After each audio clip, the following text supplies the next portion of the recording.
Bonjour à tous, on se retrouve pour une nouvelle vidéo sur la chaîne Texama pour encore une fois un Texama Show.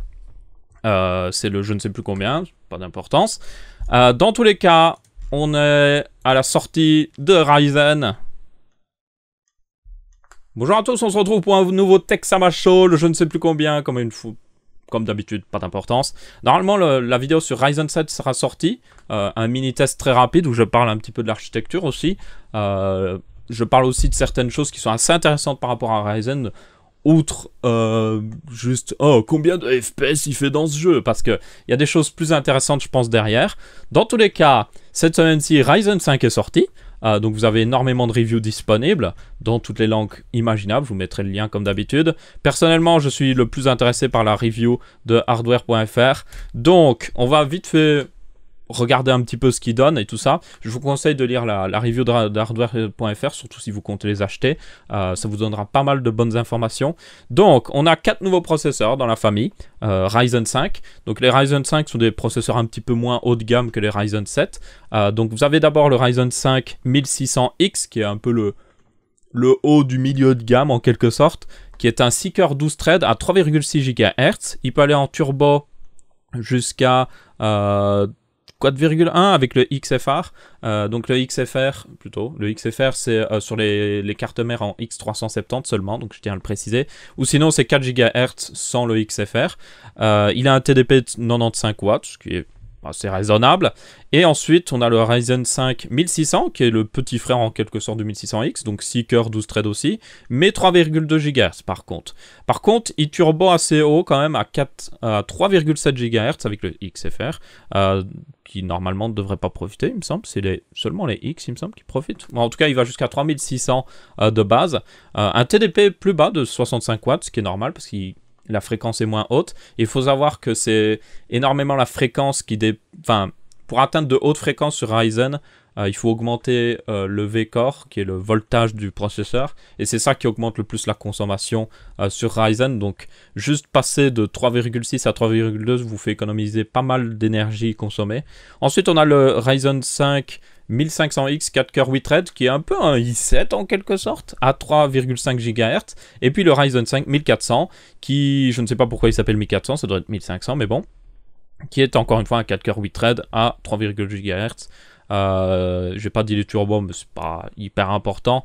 Dans tous les cas, on va regarder un petit peu les petits benchmarks qu'on peut voir donc sur le site. Donc, évidemment, chaque site teste un peu différemment. Vous avez des variations d'un site à l'autre. Mais une chose est sûre, c'est qu'on peut le dire directement. Les Ryzen 5 sont très performants, surtout en multicœur. Ça, c'était logique, franchement. Je le dis normalement dans la vidéo de Ryzen 7, si elle est normalement sortie, si tout va bien, que le SMT, qui est l'équivalent du Hyper Threading chez AMD, est très bien fait, mais genre vraiment bien fait. Donc, c'est des très bons processeurs. Donc là, si on regarde par exemple, je sais pas, on pourrait prendre l'encodage en X264, oui, c'est assez représentatif. C'est ce qu'utilise n'importe quel programme d'encodage, de toute manière, le X264.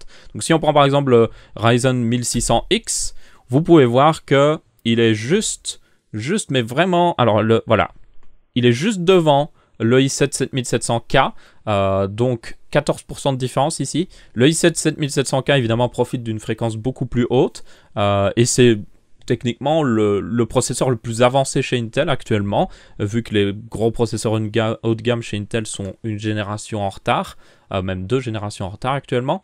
Donc c'est vraiment le top du top que peut faire Intel. Et vous voyez que malgré ça, ils se font dépasser. Et le pire, c'est que, je ne l'ai pas dit, mais le 1600X, il est vendu 280 €, ce qui est beaucoup moins cher qu'un Core i7.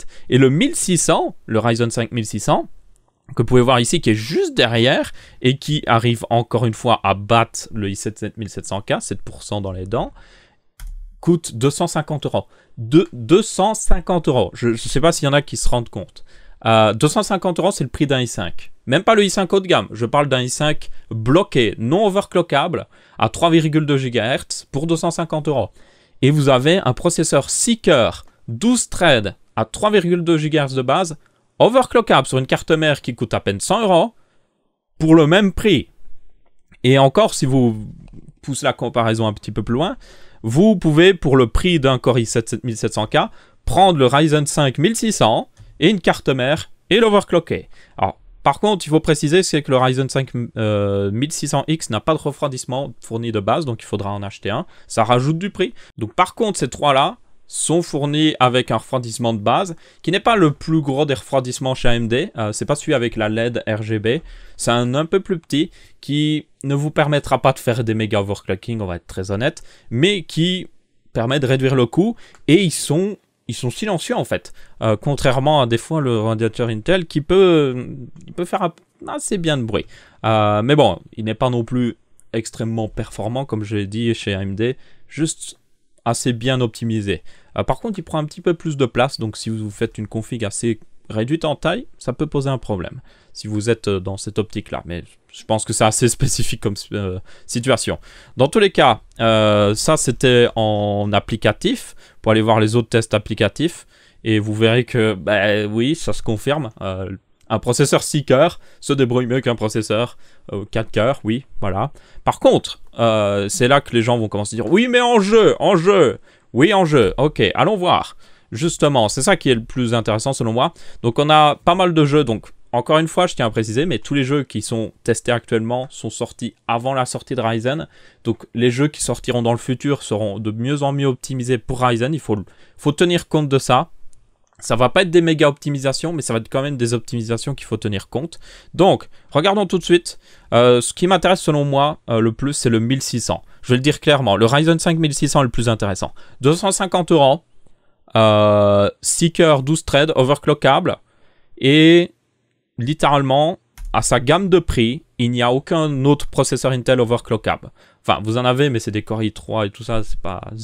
ils se font un peu avoir. Par contre, si vous regardez le Core i5 7500, qui est donc un i5 4 cœurs, qui est vendu à peu près 250 € aussi, donc l'équivalent en quelque sorte, eh bien, dans beaucoup de jeux, il se fait avoir en fait. Il se fait avoir. Alors, certains jeux sont mieux optimisés, Intel, parce qu'ils ont été d'abord développés certainement sur des systèmes Intel et tout ça, et puis tout simplement parce qu'ils profitent peut-être de la meilleure performance en monocœur de Intel, mais il y a beaucoup de jeux où le Ryzen 5 1600 arrive à faire mieux tout simplement qu'un i5 7500. Là encore une fois, 16% dans les dents, et on peut continuer ainsi de suite. Et il y a un truc qui commence à apparaître vraiment, c'est que, on va le revoir, voilà, 5%. Et alors vous allez me dire, ouais, mais il faut le comparer au i5 7600K. Le i5 7600K est vendu 300 €, 50 € en plus. Pour 50 €, vous achetez un refroidissement presque haut de gamme que vous mettez sur le Ryzen 5 1600 et vous l'overclockez. Enfin, même s'il s'overclock pas beaucoup. D'ailleurs, Ryzen, pour information, les Ryzen 5 ont le même... C'est des Ryzen 7, hein. Comme j'ai dû en parler dans la vidéo de Ryzen 7, au final c'est des Ryzen 7 recyclés, ils ont le même nombre de CCX et tout ça. Le CCX c'est un peu les modules dont je parlais dans la vidéo, mais ça s'appelle CCX normalement. Mais ils ont à peu près la même capacité d'overclocking, donc la limite semble être 4 GHz. Au-dessus de 4 GHz ça devient impossible. Personnellement, je trouve que le bon point, c'est 3,8. Au-dessus de 3,8, ça devient, il faut vraiment mettre énormément de voltage et tout ça pour juste augmenter un petit peu les performances. Donc, ça ne vaut pas la peine. Par contre, 3,8, c'est vraiment le bon point. Par exemple, si on regarde je sais pas moi, on va prendre le Ryzen 5 1600. Vous voyez qu'il peut faire 3,8 GHz avec une tension de 1,2 volts, ce qui est un petit peu au-dessus du voltage de base, mais par contre si on veut passer à 3,9, alors il faut passer à 1,3 volts directement, donc c'est massif comme augmentation. Je ne sais pas si vous vous rendez compte, donc clairement, mais vraiment pour moi c'est 3,8 qu'on doit viser avec ces processeurs là. Dans tous les cas, comme j'ai dit, pour le même prix vous pouvez avoir un Ryzen 5 1600 bien refroidi, overclocké à 3,8 GHz sans problème, parce qu'ils sont assez faciles à overclocker. J'ai vu beaucoup de gens qui disaient que, enfin, j'ai vu quelques tests qui disaient qu'ils étaient assez compliqués à overclocker, notamment Tech41, puis je suis là en mode, j'ai eu le Ryzen 7 1700, c'est clair, si tu veux dépasser les 4 GHz, ils sont compliqués. Si tu veux juste le mettre à 3,8, hop, comme ça prend rien de temps. Là, vous pouvez juste mettre le voltage littéralement à 1,5 pour être tranquille. Vous mettez à 3,8 GHz et c'est bon, c'est vraiment bon, il y a rien d'autre à toucher en fait. Donc je suis assez étonné de voir certains qui disent que c'est compliqué à overclocker, alors que d'autres justement disent que en dessous de 3,9 c'est assez facile en fait. Et c'est justement là que c'est le plus intéressant de toute manière. Alors il y a d'autres tests, encore une fois, tests de jeux. Vous pouvez prendre aussi les récapitulatifs. C'est pas très représentatif les récapitulatifs pour les jeux parce que il y a plein de jeux différents, il y a des jeux qui sont mieux optimisés pour ça, il y a des jeux qui sont moins bien optimisés, du coup qui tournent mieux sur des processeurs Intel parce que du coup ils utilisent un seul cœur par exemple, là où Intel se débrouille mieux, il faut être honnête. Et par contre il y a des jeux mieux optimisés qui utilisent plus de cœurs, comme GTA V et tout ça, qui tournent mieux avec certains processeurs AMD, donc c'est un peu... ça dépend un petit peu des jeux auxquels vous jouez. Donc il faut vous-même regarder, vous pouvez même regarder, si vous êtes grand fan de EA, vous pouvez regarder par exemple Battlefield 1, parce que Battlefield 1 utilise le Frostbite Engine. Donc tous les jeux EA maintenant pratiquement utilisent le Frostbite. Donc si Ryzen tourne bien sur Battlefield, si les développeurs d'un autre jeu ne sont pas trop merdés, normalement ça devrait aussi bien tourner sur l'autre jeu qui utilise aussi Frostbite. Et là on peut voir que par exemple, le Core i5, et un petit peu au-dessus, par exemple, du Ryzen 5 1600. Donc juste un petit peu au-dessus.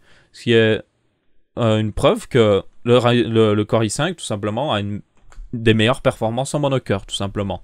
Donc ouais, ça risque de changer évidemment dans le futur, on verra bien. Il faut se rappeler que AMD a promis de continuer de faire des mises à jour de BIOS pour améliorer encore les performances. Ils vont aussi commencer à travailler avec les sociétés qui sortent des jeux vidéo pour essayer d'optimiser les performances, certainement en priorité sur les AAA à mon avis, et ben voilà, c'est à peu près tout ce que je voulais dire. Mais voilà, franchement, la conclusion que moi je pense qu'on peut dresser directement, c'est que il n'y a plus beaucoup de processeurs chez Intel qui ont vraiment un sens, ok.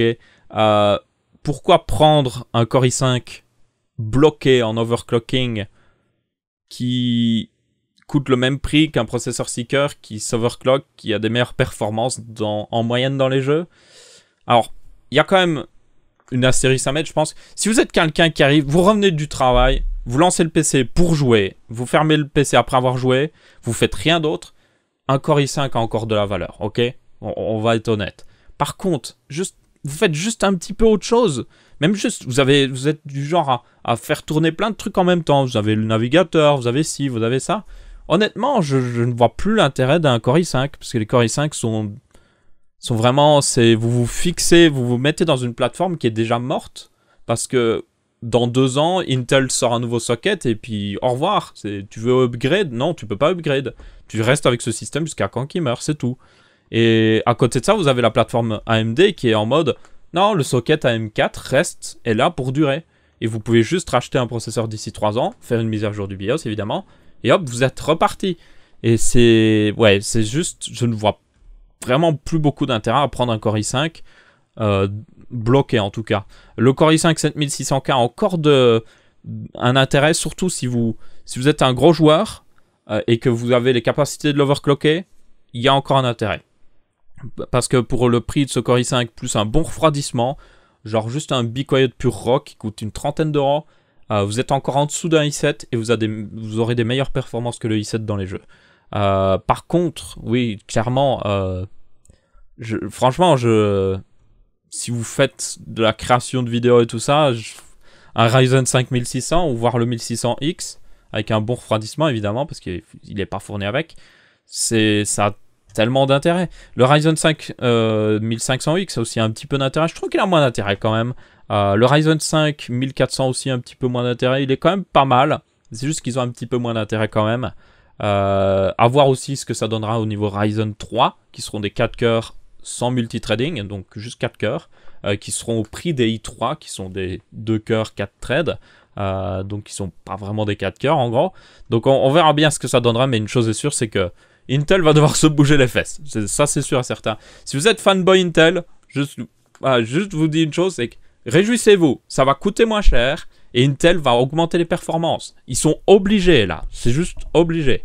S'ils ne le font pas, je ne comprends pas. Honnêtement, je ne comprends pas. Ou alors, peut-être qu'ils comptent sur le fait que les gens vont juste acheter de manière aveugle. Mais clairement, si si vous entrez dans les conditions que j'ai dit juste avant, bah, ça pourrait être des très bons processeurs. Donc voilà, c'était mon truc sur Ryzen 5. Je sais même pas depuis combien de temps je parle, ça fait longtemps. Mais c'était une assez grosse news, je pense. C'est quelque chose de très important pour le milieu des PC, tout simplement. Parce que ce sont des très bons processeurs qui vont échanger beaucoup de choses. Par contre, il y avait quand même, je tiens à préciser, on va être honnête, c'est que les Ryzen 5 consomment plus que les processeurs Intel. Ça, c'est sûr et certain. Donc, si vous êtes du genre à vouloir économiser de l'électricité, bah, prenez plutôt un Core i5, ok? Par contre, je tiens juste à préciser que un processeur, ça consomme pas tant que ça, et que si vous comptez prendre un processeur qui consomme moins pour économiser sur votre facture d'électricité, je vais vous le dire très clairement, vous allez économiser, mais vous allez économiser presque rien du tout en fait. Au point même que, aussi bien vous allez économiser en prenant une carte mère AMD par rapport à une carte mère Intel, et l'argent que vous allez économiser sur cette carte mère, c'est ce que vous économisez, c'est ce que vous auriez économisé sur le processeur. Donc c'est juste, je vous le dis clairement, c'est ouais, ça vaut pas la peine. Vous allez économiser presque rien d'argent. Par contre, oui, si vous commencez à prendre le FX, c'était le plus gros des FX, celui qui était à 5 GHz. Oui, là, vous allez économiser assez d'argent, ok? Là, on va être honnête. Par contre, là, non, il n'y a pas un énorme intérêt. Franchement, pas un énorme intérêt. Par contre, si vous êtes plutôt écologiste ou autre chose, là, il y a un intérêt. Si on regarde un petit peu vite fait, la consommation max du 1600, c'est selon moi qui est le plus intéressant, par rapport, par exemple, au i5 7500. Vous voyez que le i5 7500 consomme 36% d'énergie en moins. Donc, ouais, c'est quand même pas négligeable. C'est pas négligeable si vous trouvez que c'est assez important. Par contre, si vous, comme je vous ai dit, si votre intérêt est juste monétaire, ça sera pas intéressant. Je tiens à préciser aussi que c'est la charge à 100%, ok? Donc, quand vous jouez, déjà, vous ne chargez pas le processeur à 100%. Et puis, quand vous êtes sur votre bureau ou vous êtes sur Chrome, bah, la différence va se réduire. Donc, ouais, ne partez pas du principe que vous allez économiser énormément d'argent comme ça. Enfin bref, voilà, c'est à peu près tout sur Ryzen 5. On a aussi, du coup, toujours au niveau AMD, les RX 500 qui commencent à arriver. On a des petites rumeurs, alors je vais mettre plutôt là, ici, voilà. Donc il y a des premières images qui sortent de ces cartes graphiques, donc qui seront des refresh, hein, c'est à peu près sûr. C'est même confirmé vu les spécifications.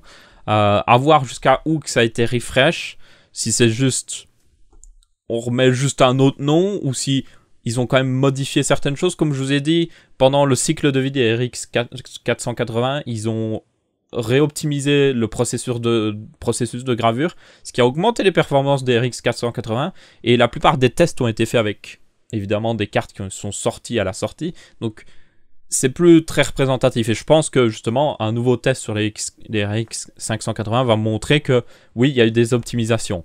Est-ce que c'est des grosses optimisations qui valent le coup? Je ne sais pas. Dans tous les cas, si vous comptez acheter un PC vers les 1000 €, je vous dirais d'attendre. Elles arrivent le 18, c'est à peu près confirmé. Ça a été confirmé dans une des news que j'ai pu voir ici. Et la risque la plus intéressante ce mois, c'est la 580 qui devrait sortir à 239 €, qui est le prix d'une GTX 1060, 3 Go. Alors, vous allez dire, ouais, 4 Go, c'est peut-être pas assez. Il y a la GTX 1066 Go. Je vais vous dire clairement, ça, c'est une carte pour jouer en 1080p, ok? Si vous jouez en 1080p, vous n'avez pas besoin de plus de 4 Go de RAM vidéo. Vous n'avez pas besoin. C'est juste, il y a des tests qui ont été conclus. J'ai une GTX 1080 avec 8 Go de RAM vidéo. J'ai déjà vu les graphiques d'utilisation de la RAM vidéo dans Afterburner. Je peux vous le dire, la plupart des jeux n'utilisent jamais plus de 4 Go, surtout en Full HD. Si vous commencez à jouer en 1440p, en 4K, oui, là, il va falloir sortir une carte avec un peu plus de RAM vidéo, parce que ça utilise plus de RAM, tout simplement, parce que les images sont beaucoup plus haute résolution, il faut charger des plus hautes textures, des textures plus haute résolution, ça prend de la place dans la RAM. Mais, encore une fois, ce n'est pas une carte faite pour le 1440p, donc. Voilà, si vous jouez en Full HD, la version 4 Go, je vous la conseille. À voir s'ils mettent plus de différence aussi, il faudra voir. Attendons les tests quand même. Parce que, par exemple, chez Nvidia, la GTX 1060 6 Go et la 3 Go ne sont pas les mêmes. C'est pas juste la quantité de RAM vidéo qui change. Nvidia a castré en partie la GTX 1060 3 Go par rapport à la 6 Go. Je sais pas si ils ont fait ça pour donner l'impression aux gens que la 6 Go est plus performante parce qu'elle a plus de RAM, ou s'ils ont juste fait ça parce qu'ils voulaient économiser de l'argent en réduisant des GTX 1060 justement qui étaient un peu défectueuses ou autre chose. Je ne sais pas lequel est lequel, c'est à vous de décider, mais en tout cas, une chose est sûre, c'est que ça a donné l'impression aux gens que parce que la GTX 1060 a 6 Go, elle est beaucoup plus performante, alors que non, c'est pas la quantité de RAM qui fait vraiment la différence, c'est le fait qu'elle soit pas castrée par rapport à l'autre. Bref, c'est à peu près tout. On a quelques chiffres qui ont... Alors déjà, on a le refroidissement de base, qui du coup, on a des photos, et vous voyez que ça utilise un très beau refroidissement, un refroidissement que vous auriez sur des cartes graphiques vendues par des constructeurs tels que Asus, MSI et tout ça. Et pourtant, c'est la carte par défaut AMD. Ça, c'est plutôt intéressant. Donc, ça veut dire que les cartes les moins chères seront quand même bien refroidies. Et on a quelques chiffres qui ont filtré. C'est pas... Le problème, c'est que c'est des sliders qui viennent d'une présentation AMD. Du coup, ils s'amusent à comparer, par exemple, avec des vieilles cartes graphiques ou des trucs dans le genre. C'est un peu bizarre. Je dirais d'attendre. On attend les reviews. C'est le 18. C'est dans pas beaucoup de jours par rapport même à la sortie de cette vidéo. Et on aura les chiffres officiels. On verra aussi si la version 4 Go a été castrée d'une manière ou d'une autre ou si c'est juste une différence de RAM. Et on verra si ça vaut la peine, tout simplement. Et je pense que c'est clair que si vous achetez un nouveau PC à ce moment-là, ça va faire peut-être baisser un peu les prix des GTX 1060. Vous allez peut-être avoir un meilleur choix à votre disposition. Mais si vous avez déjà une RX 480 ou une GTX 1060, ça ne vaut pas la peine d'upgrade, ok? Ça ne vaut pas la peine. Bon, du coup, prochaine news. Alors, PC World a testé le mode, le game mode qui est disponible sur Windows 10. Donc, normalement, la Creator Update est sortie par rapport à la sortie de cette vidéo. Du coup, elle devrait, ça dépend, elle n'arrivera peut-être pas chez vous directement. Vous pouvez la télécharger manuellement, mais je vous le déconseille. Je dirais même, essayez de la repousser le plus possible avant d'update, parce qu'il y a toujours des bugs et tout ça. Mais en tout cas, une chose est sûre, c'est que ils ont testé et que, alors, le game mode n'est pas fait pour les configs haut de gamme. Si vous avez un énorme PC, 4 cœurs, avec une GTX 1060 ou une RX 480, ça ne va rien changer pour vous, ok? Par contre, si vous êtes sur un PC portable, il y en a beaucoup sur PC portable, si vous êtes sur un PC portable et que vous avez en plus des petits trucs qui tournent en arrière-plan, peut-être vous avez Discord pour discuter avec vos amis, vous avez peut-être Chrome ou autre chose, eh bien là ça va donner un intérêt. Pourquoi? Parce qu'ils ont fait le test. Alors ça c'est le test s'il n'y a rien qui tourne sur le PC à part le jeu. Et vous voyez que la différence entre le game mode et le non-game mode, donc le game mode est en rouge et le non-game mode est en bleu, est minime. Il y a même des fois où il est un petit peu en retrait, mais c'est dans la marge d'erreur. Par contre, si on commence à charger le PC avec des programmes externes, vous voyez que la différence s'intensifie. Ils vont même beaucoup plus loin que ça. Vous voyez que là, on a des grosses différences. Mais encore une fois, très clairement, c'est quelque chose qui va surtout affecter les petits PC, peut-être les PC aussi avec des Core i3, mais qui ont quand même une bonne carte graphique, ça va les affecter. Ou par exemple, les PC portables avec des fréquences assez basses, c'est eux qui vont voir le plus gros boost de performance. Alors le game mode n'est pas... il est un peu caché dans le système. Vous pouvez pas juste taper game mode dans la barre de recherche Windows et se dire oui je veux l'activer sur tel jeu ou autre chose. Normalement il s'active automatiquement. Il n'y a pas besoin de support du développeur dans le jeu pour qu'il s'active. Donc il devrait s'activer sur la plupart des jeux. Par contre ça passe par la truc Xbox, j'ai l'impression, si je me souviens bien. Ça passe par la game bar de Windows 10 qui est le truc Xbox si je me souviens bien. Donc je suis pas convaincu par ça, mais c'est pas grave, je suppose. Dans tous les cas, voilà, si vous êtes sur PC portable, réjouissez-vous, ça devrait améliorer les performances. Ensuite, une petite dernière news que je trouvais assez intéressante, c'est le NZXT Kraken G12. Donc, ils avaient sorti, c'était le G10, je pense, qui était c'est tout simplement un adaptateur, vraiment, on va l'appeler comme ça. C'est un adaptateur qui vous permet de fixer un water cooling sur votre carte graphique. Quel est l'intérêt? Eh bien, moi, le plus grand intérêt que je vois, c'est que, moi, par exemple, j'ai un vieux Corsair H60 qui traîne. Pourquoi? Parce qu'il était dans mon ancien PC et que j'en ai plus besoin. Du coup, je pourrais le recycler, le mettre sur ce genre de truc. Malheureusement, il est quand même pas supporté, le Corsair H60, ce qui est un peu dommage, mais bon. Vous avez quand même pas mal de choses supportées, donc vous avez énormément de cartes graphiques supportées. Ça va de la Titan X, la première du nom, à la Titan, la vraiment première du nom, au GTX 1080, 1070, 1060, les GTX 980 Ti, 980, 970, 960, 780 Ti. Il y a beaucoup de cartes supportées. Et vous avez aussi beaucoup de water cooling supportés. Vous avez Corsair H105, H110, H90, 75, H55 et le H50. Je pense que c'est les deux qui devraient être les plus intéressants. Si vous en avez un qui traîne sous votre main et que vous voulez améliorer le refroidissement de votre carte graphique. Donc, ce que je trouve intéressant tout simplement, c'est que ça permet de recycler quelque chose qui commence à être de plus en plus disponible, tout simplement. Peut-être on avait un ancien water cooling sous la main, et ça permet de le mettre sur une carte graphique et de la refroidir comme pas possible, tout simplement. Du coup, j'ai plus de batterie sur la caméra. Bon, ben ma foi, vous ne me verrez plus pour la fin de cette vidéo, c'est pas grave, on a pratiquement fini de toute manière. Dans tous les cas, c'est assez intéressant. Malheureusement, ils ne fournissent pas de radiateur pour les VRM. Les VRM, c'est les tâches d'alimentation de la carte graphique, si vous vous demandez ce que c'est. Du coup, c'est pas fourni. Donc ça, c'est un petit peu dommage, surtout pour le prix, c'est une vingtaine d'euros. 29 $ pour être exact. Donc c'est un petit peu dommage qu'ils ne le fournissent pas. Et évidemment, le water cooling n'est pas fourni. C'est juste le truc et un ventilateur pour quand même refroidir les VRM. Mais comme je vous dis, si vous n'avez pas de radiateur, ça va pas aider non plus énormément. Donc voilà, à voir. Personnellement, je pourrais être intéressé. Franchement, je pourrais être intéressé pour ma GTX 1080, qui est une Founder Edition, donc elle chauffe pas mal, ok.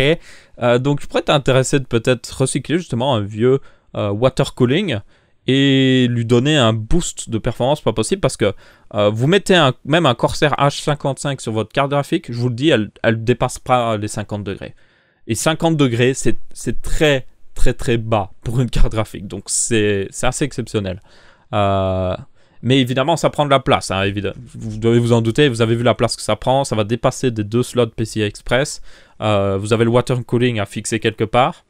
Bon là, c'est un assez gros qu'ils ont mis pour l'image, mais ça prend quand même de la place, donc c'est pas non plus quelque chose que vous allez mettre n'importe où.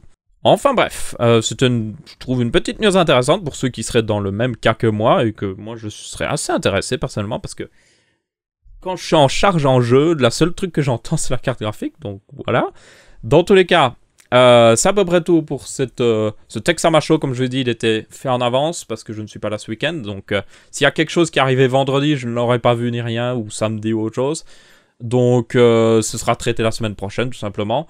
N'hésitez pas à aller voir la vidéo sur Ryzen 7 si elle est sortie correctement.